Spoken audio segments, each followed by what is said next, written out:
What specifically woke me up was hearing the slap of my dad hitting my mom in the face. I learned very early on how to act the way people wanted to see me act. If people look at my life, they were like, she's been successful, but it wasn't fulfilling. Most of the judgments that you worry about, it's not about you. A lot of times they will say something like that, and then tomorrow they're going to forget that they ever said it. Why should you hang on to it forever? My father turned to me.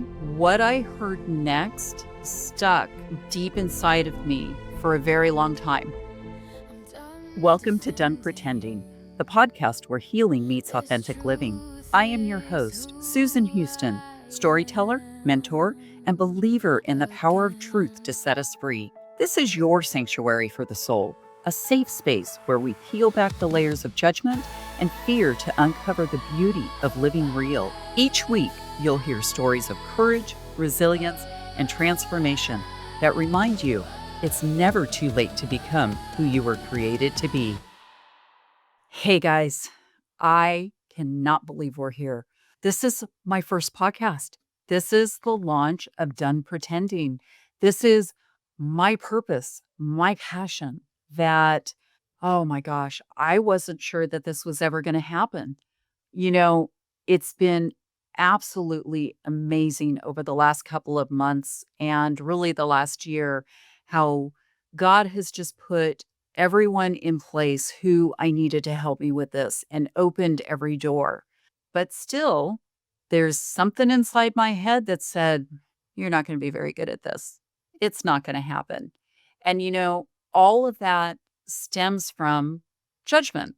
And so that's what we're going to be addressing, and biases and why we do it and where did it come from and how to overcome it. I guarantee you will learn something through every episode. You're going to be inspired. You are going to be shocked, and you're going to look at your own life and be like, oh, maybe I've been living small too. And we're going to teach you. I'm going to teach you how to overcome that. So I just want to thank all of you. I'm so excited about all of this. There's been just amazing support, and the amount of attention that this has been getting already from social media, from other platforms. I've been asked to do so many other projects. Once I started talking about this, once I put this out in the world, this has just taken on a life of its own, which is exactly what I wanted. It's my goal to teach you how to be the real you, how to stop pretending to be something just to be safe, just to keep everybody else happy. We're going to let all that go. Okay. So I'm here with you. I've been through it. I've overcome a lot of it, but I am still learning every day. And we're going to learn this together. And in this episode, as I talk to you about it, I'm going to give you 3 easy, actionable steps for you to start implementing today. And I want to hear how it's going for you guys. So everyone has asked me, why, Susan? Why? I had a friend of mine just keep drilling down and asking me and asking me and asking me. And finally it came out. I was a judged kid. I grew up with a dad who, let's just say, wasn't the most encouraging person in the world. But I remember I must have been about 4 years old, living in the Central Valley of California. And I had gone to bed already, but my mom and dad were fighting in the living room, which was not very far from my bedroom. And it woke me up. What specifically woke me up was hearing the slap of my dad hitting my mom in the face and her reacting to that. I was scared. I was shocked. I jumped up and I ran to the door between the hallway and the living room. And I'm like, Mommy. And she said, Susan, go back to bed. It's all okay. And I could still see the red mark on her face. My father, bio dad, I'll call him, turned to me and is like, what are you doing? You're such a pain in the ass. Would you just go to bed? Guy, You are just a worthless piece of, yeah, 4 years old. So I did. I ran back to my bedroom, and that wasn't even the worst part. What I heard next stuck deep inside of me for a very long time. And in fact, didn't surface again until a couple of years ago. And that was he turned to my mom and he said, I want you to take that little piece of down to the orphanage tomorrow morning. I'm done with her. She's never going to amount to anything. And I just want her gone. So I'm worthless. I'm not worthy of being loved. I'm not wanted. Yeah. Those are the kind of messages that stick with you for a long time. My mom, of course, defended me and things calmed down as they usually did. He would rage and then he would, mellow out again. But what that did to me was it caused me to live very small inside myself. I became a subdued version of my true self. There were certain people in my life that could get it out of me, but I was also very calculating. So I learned very early on how to act the way people wanted to see me act.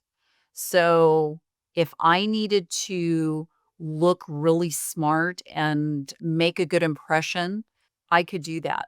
Or if I needed to be the happy go lucky, fun teenager, I could do that. But when I got home, I would shrink back down and I would go in deep into myself. So all of that, it has caused me to give up dreams that I wanted to pursue. My career has had consequences because of it. I've been afraid to speak up and give my opinions or ideas because I expected to be judged or told, you're not smart enough to be part of this group. I didn't pursue some things that I really wanted to do in my life because it was taking a risk. What if I failed? Which I probably would, is how my brain used to think. And that I am sure resonates with some of you. We tend to go inside ourselves. And when someone judges us or does an injustice to us, a lot of times we retreat and we become alone, spend time within ourselves. And that's not necessarily a bad thing. Being alone allows you to process what was said, to heal the wounds that maybe you're feeling. But where it becomes harmful is when you stay in that spot. And if it happens repeatedly over your life, you tend to stay longer in those safe, quiet, small areas. And you pretend like everything's okay. Susan, how you doing? I'm good. Things are good. How are things at home? Fine. Good. Yeah, not so good. So what we're going to do is create a very safe community. I'm going to walk this journey with you and teach you how I've been able to overcome it, the scientific research behind all of it. We are going to have incredible guests that you will be amazed at their stories of their pain that they have had to deal with. And it's heartbreaking, but the resilience that they've had to overcome that and create amazing lives is so incredible. So I promised you, I'm going to give you 3 things that are going to help you get through this. And what changed in me a couple of years ago, I think and I've gone through therapy. I 100% recommend having a therapist, having a counselor, having a group, definitely. But even in those sessions, I was really good at pretending. I would say what I thought they wanted to hear instead of what was really within me. And it wasn't because I was trying to impress them, it was because I didn't know how to get in touch with that part of me. I have a very dear friend who drug me kicking and screaming finally to this speakers conference. And she kept telling me, Susan, you are meant for so much more. And this is what you're supposed to be doing. And there was a part of me that believed that. I can't tell you how many drafts of books that I have scribbled. I have notebooks, how I've always wanted to make this into a bigger project. Now, I've done a lot of coaching. I've done a lot of mentoring to girls growing up, and they all have told me, both my clients in the coaching and the girls, is that I created the space. I let them be themselves and I accepted them for exactly who they were. And that's what I want to do for you too. But when I got to the speaking conference, it was the Bo Eason group. And one thing that he asked, and I think the first day I'm like, wow, this is incredible. I could do this. But I didn't connect completely until he asked the question, are you done living a mediocre life? And when he said that, I sat there and I looked at him and I'm like, I don't know. My life's not so mediocre. And then he asked, what about your dreams? If you can achieve anything in your dreams, but stop dreaming small, you need to dream big. And that's what hit me. I had always accomplished things that I set out to do. I owned my own store. I created another business, manufacturing business of children's products. I helped run a very successful rental property business that my family ran. I built that up to where we averaged like a 90% occupancy rate, which is kind of unheard of. I've been a successful administrator for the last 19 years. I've been asked to speak at different events, all of those things. So if people look at my life, they're like, she's been successful, but it wasn't fulfilling. It wasn't enough because I knew that I was meant for more. So I have taken a leap of faith. I am pursuing this and, amongst some other things, more speaking, more coaching. And my friend, she just laughs at me and she says, well, it's about time. And so I am so glad you're on this journey with me. So here's what I want you to do today. Action step 1.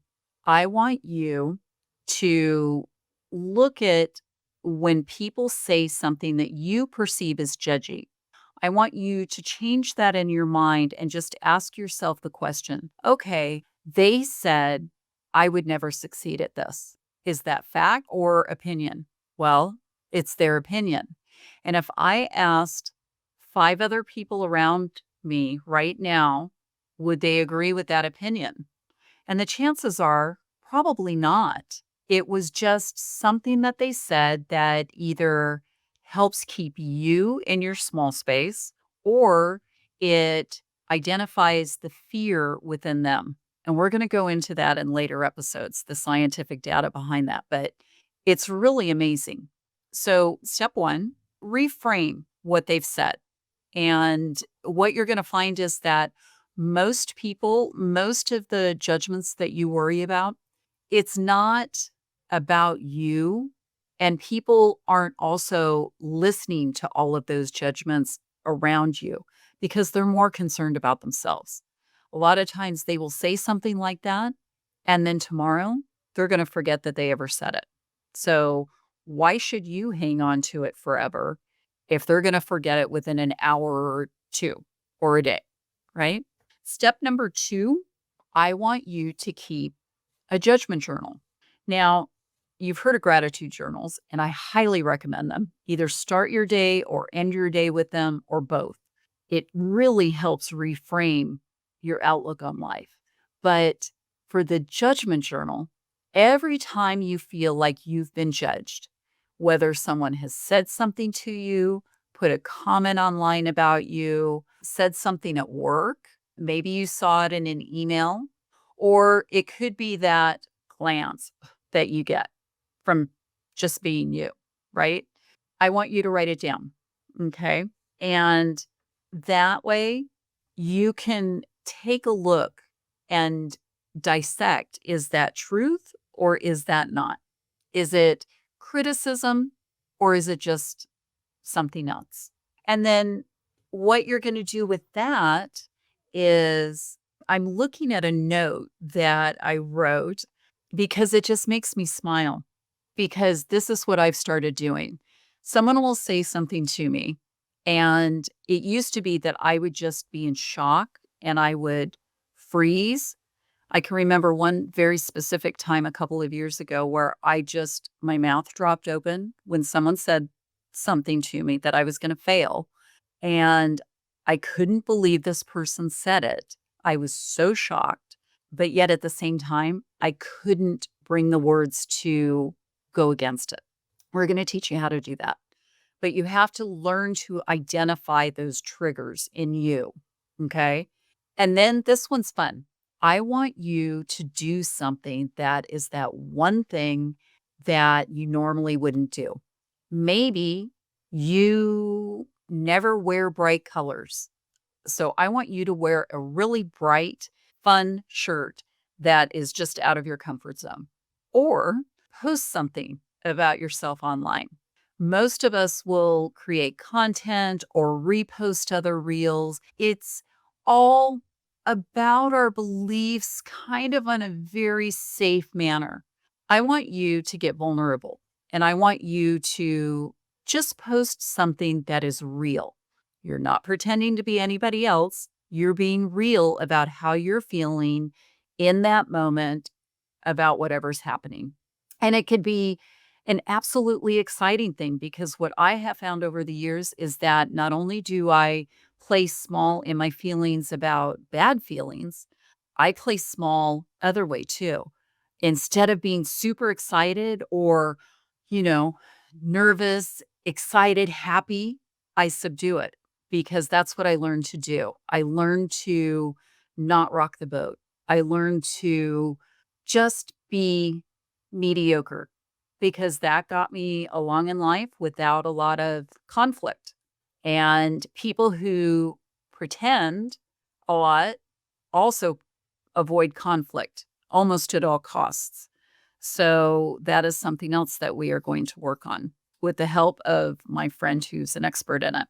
So those are the 3 steps that I want you to do. And I want you to know that this is a community. This is going to be a safe space for you. I want you to share your stories. I want you to ask questions. I have a community set up and it's growing.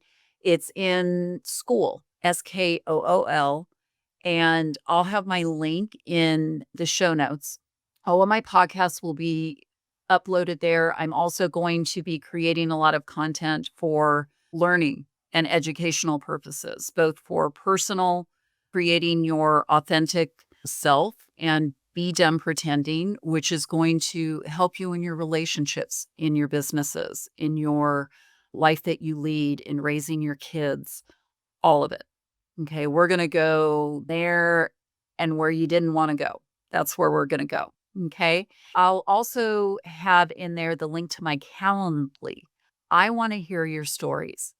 I have an amazing group of people lined up to share their personal stories over the next couple of months.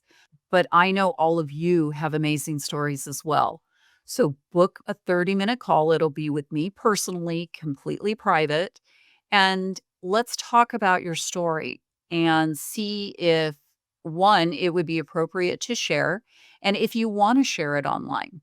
So some people are like, I'd rather not be on a podcast. Well, I have other options. I'm collecting these stories and creating an anthology book as well. So all of these things are the result of me getting out of my shell, of becoming what I was meant to do, my true purpose, being done pretending. And like I said, over the last couple of years, the things that have opened up for me are just amazing. I'm going to be on a bunch of other podcasts. Watch my social media for that. I get to write a chapter in a book all about judgment. And this is going to be a collection of other experts and along with a very well-known speaker. I will be doing a international talk next year, and I will be doing other speaking gigs or whatever you want to call them, speaking opportunities throughout the country with colleges, with businesses, with mentoring groups. So there's a lot going on. And I'm so thankful for all of it. Next week, we're going to find out why you really need this and why you need to be willing to step out of your comfort zone. And I'll be talking about some of the coaching opportunities, some of the group opportunities that I have. But what happens when you decide to stay playing small and you decide to stay pretending to be someone who is not your fully true self? There's a lot of consequences to that. So we'll address that next week. Again, I thank you truly from every ounce of my soul that you're here supporting me. Share it with your friends. Let's make this an incredible movement. I'm not doing this for millions of viewers, but what I am doing it for is to make a difference in the world. And I know we all know people who need this message, that they're okay just the way they are, their true self. So let's be done. Let's stop pretending, and I'll see you next week. Thank you for joining me on Done Pretending, where healing meets authentic living. If today's conversation moved you, share this episode with someone who needs to hear it. And if you haven't yet, be sure to follow the show and leave a review. Your words help this message reach more hearts around the world. Remember, you are seen, you are loved, and your story has the power to set others free.